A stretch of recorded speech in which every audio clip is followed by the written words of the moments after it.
যুবক ভাইয়েরা, একটু আমরা সমঝোতা অর্জন করব, একটু নিজের বেলায় নিয়ন্ত্রণ হব। কারণ আমরা দেখি আমাদের মধ্য থেকেও আমাদের যুবকেরা আজকের এই দিনে motorcycle, pickup, sound box, মুখে বাঁশি, নাউজুবিল্লাহ বলি, motorcycle, pickup, sound box, মুখে বাঁশি, রাস্তায় তাদের বিপরীত লিঙ্গের কাউকে দেখলে বাঁশি বাজায়, অথচ তার বোনও কিন্তু গেছে আরেক জায়গায়। আমাদেরই তো মা, আমাদেরই তো বোন, কথা বলুন ঠিক কিনা? আমারই বাড়িতে তো আমার মা আছে বিদায় তো আমি আছি, আমার বোন আছে বিদায় তো আমরা ভাই বোন।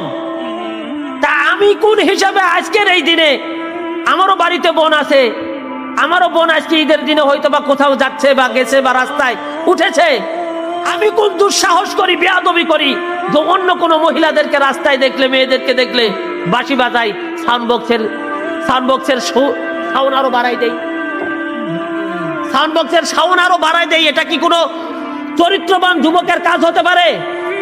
এটা কোনো চরিত্রবান যুবকের কাজ হতে পারে না। প্রিয় যুবক ভাইয়েরা, তোমরা আগামী দিনের ভবিষ্যৎ, প্রত্যেক যুবক ভাইয়েরা আগামী দিনে কি ভবিষ্যৎ, সে সমাজের জন্য না হলেও নিজের বাড়ির জন্য তো ভবিষ্যৎ, কথা বলুন ঠিক কিনা? একটা যুবকের বিয়ে আজকে খারাপ মেয়েদের চেয়েও অবস্থা খারাপ হয়ে গেছে। মেয়ে পাওয়া যায় খুব তাড়াতাড়ি, ভালো একটা ছেলে পাওয়া যায় না।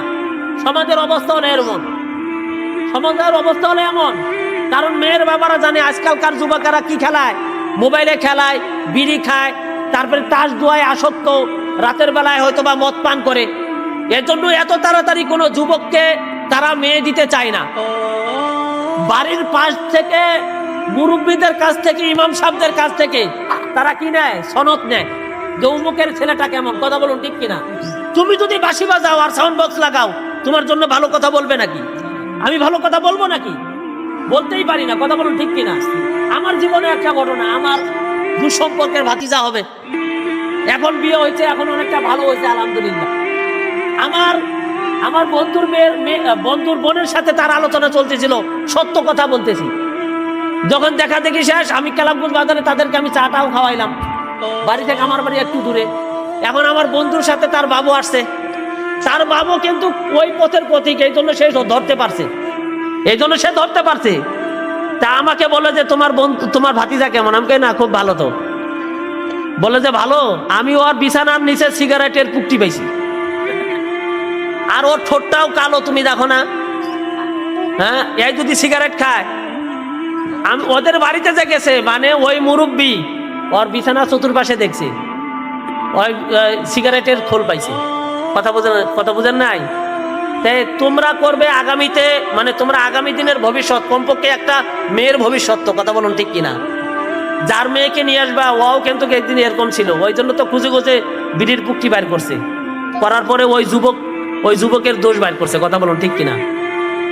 এজন্য প্রিয় যুবক ভাইয়েরা, আমরা হলাম আগামী দিনের ভবিষ্যৎ, সমাজের ভবিষ্যৎ, পরিবারের ভবিষ্যৎ, দেশের ভবিষ্যৎ, নিজেরও ভবিষ্যৎ।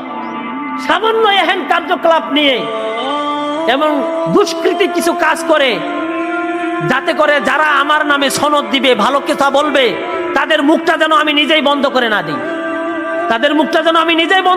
না দিই, তোমার ভবিষ্যৎ সুন্দর করার জন্য আমাদের সাইন লাগবে, কথা বলুন ঠিক কিনা?